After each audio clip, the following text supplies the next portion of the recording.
Okay, I am back. It took me a while to cut all of these peaches, and I'm done with the last one, and I already know that this one's pit is not going to be a whole pit, it's going to be a half a pit, and I'm right. Some of them pitted really easy, some of them were a little bit more stubborn that didn't want to pit really easy, and it took me just a couple of minutes to get all of my stuff down. And as soon as I finish slicing this peach, I will show you what my peaches look like.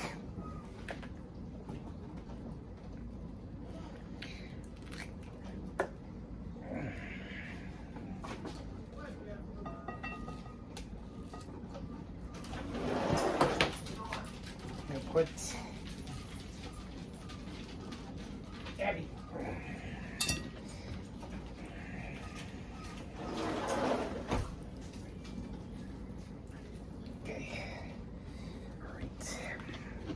Goes out. Okay. Oop. Okay.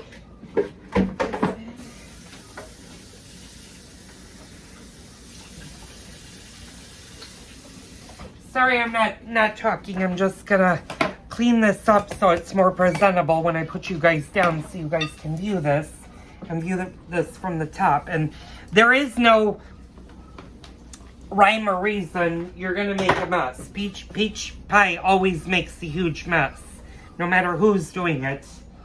It's all about whether or not you can contain the mess, or if you let it get all over the place. And I kind of contained it, so I'm gonna do this for a quick second so it's more presentable.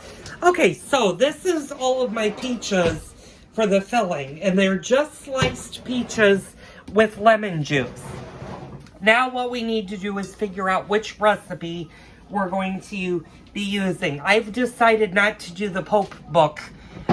One, because that is an enormous task to put a glaze on it. It probably is very good. I don't remember my grandmother ever putting breadcrumbs in her peach pie, but it's very possible that she did, because that was her recipe. But we're going to use the Better Homes and Garden peach pie book, and I've got to get to the recipe. And I'm not doing a cherry pie because I'm allergic to cherries. I'm not doing a strawberry rhubarb pie, although that would be good. Okay, so this calls for a lattice top. I'm not doing that because it's peach slices, and to do a lattice on a square is really, really hard. You have to be really good. So I need 3/4 cup of sugar, 3 tablespoons of all-purpose flour, 1/4 teaspoon of nutmeg or cinnamon. That's optional. You can use one or the other. I happen to like both in my peach pie. What I do is I eyeball it. I never measure out that. You can definitely measure it out. It's just a matter of preference, but you don't want to overdo your cinnamon. So I know you guys are at a kind of a weird angle right now, and that's because I have to be careful with what I grab, because I'm trying to find my nutmeg. That's cloves. Let's see. That's ginger. You don't want ginger. That's grand cumin. You definitely don't want that in there. Sage. White pepper. This is close. Allspice. Okay, I don't want that. Thyme I don't want. Okay. Cayenne pepper you definitely don't want. Ground nutmeg. I use mascarpone. Why, who's asking? Oh, I haven't posted that video. That video is coming. My husband just asked a question about my tiramisu. I do have that filmed, It's on an external hard drive. I will eventually get to that video that's might follow the dessert series that we're doing. So I'm just going to put a little bit of nutmeg. And this is ground nutmeg. If you have fresh nutmeg, you can definitely do that. Now, I am going to measure out the cinnamon, and it wants a 1/4 teaspoon. I'm going to put a little bit more than a 1/4 teaspoon. I'm going to put probably, for this much peaches, I'm probably going to go ahead and use a full well, I might not do a full tablespoon. Let's do a half a tablespoon. That sounds good. And I'm going to do a heaping. I'm just going to spread that on. And like I said, you don't really want to overpower your peaches. And that actually might be enough. I'm going to stir this. And if you have somebody that loves peach pie, like my husband does, I will tell him to come up and try one peach and see if it's got enough cinnamon to his taste. Usually with peach pie, you don't want to overload it with cinnamon. You can do that with apple pie. And then I need to grab my sugar out. Oh, I'm looking at my sugar. The next time we go to Costco, which will be probably next week, I'm going to have to get more sugar from Costco because I'm about out of sugar. I didn't realize I was so low on sugar. Now, you might be wondering, I live with a diabetic. How do I control his sugar if I'm making this much? Well, there is the trick. If your peaches are very sweet and you've sampled a peach, and I suggest you do that when you're slicing before you put any lemon juice on them. Take a little bite out of a peach slice and see if it's really sweet, then you can decrease the amount of sugar you add to your peaches. My peaches were pretty sweet, so instead of doing 3/4 cup of sugar, I'm only going to do a half a cup.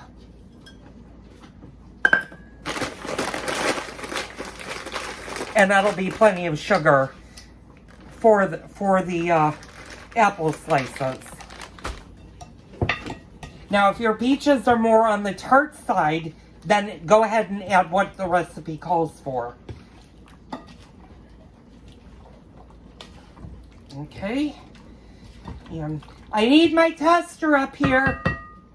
When I say that, he knows that he knows that he's gonna try something. He's complaining that he's going up and down. It's so hot outside. He hasn't been walking lately outside because it's been too hot. So nothing to do with it. He complains. So I'm giving him a fork. He's going to take one peach and he's going to taste it and he's going to let me know what he thinks.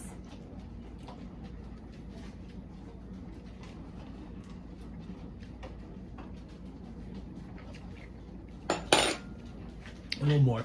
A little more cinnamon? Yeah. If you have a person that likes cinnamon, you can add more cinnamon. You can never decrease your cinnamon intake though. So always, like I said, he's my best person for testing peaches, or when I make apple slices, he's the best at it because then I know what amount to use that he likes in his peaches. Now you might be wondering, I'm the cook, why don't I try it? Well, my tastes are a little bit different than his, and we both like cinnamon. He likes cinnamon a little bit more than I do, so it kind of balances out.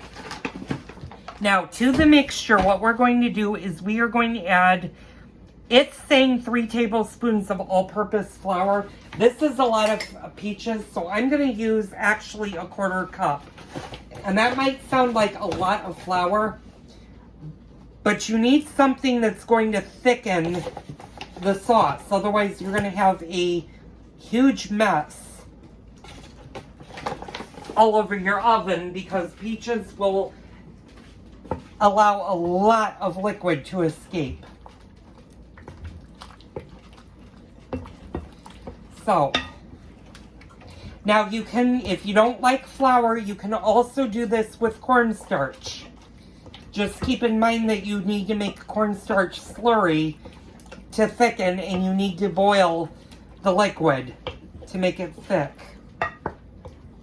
So this still has a lot of liquid in it, but I'm going to leave it alone. What I'm going to do right now is I'm going to wrap it and I'm going to put it in the refrigerator so that we can roll out our dough for our crust. So now that everything, and I'm actually going to let you guys see, all of the ingredients have been in there. It says a dash of salt. I sometimes forget to do that, and I'm just going to do a quick little dash. Personally, I don't think fruit pies need salt because you have salt in the crust.